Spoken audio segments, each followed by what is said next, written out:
আমি জাস্ট বুঝি না ভাই বেডি মাইজের ব্রেন কেমনে কাজ করে ও মা বাঁচাও। মানে হয়েছিল কি, ওই দিন আমি আমার এক ফুপুর বাসায় গেছিলাম বেড়াইতে। তো ফুপুর একটা মেয়ে আছে, ওর বিয়ে হয়েছে সম্ভবত, এতটুকু একটা বাবু আছে।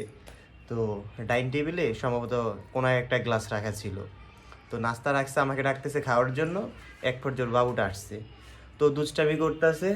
তো ওর দুষ্টামির মাঝখানে মনে করে যে কীভাবে যেন হাত লাগে, তো ওই তোমার গ্লাসটা পড়ে গেছে। তা আমরা নর্মালি আমরা পোলা মানুষ কী করুম, বাড়িটা তোমার হাত দিয়ে ধরার চেষ্টা করুম কিংবা পা দিয়ে এইভাবে ধরার চেষ্টা করুম যাতে এটা নিচে না পড়ে বা না ভাঙে।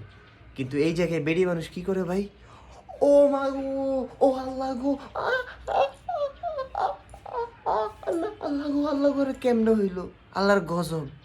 কি রে ভাই, তুই এমন করস কে?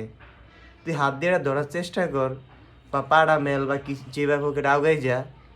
বেটা পড়ে গেছে তো পড়ে গেছে, ভাঙছে তো ভাঙছেই।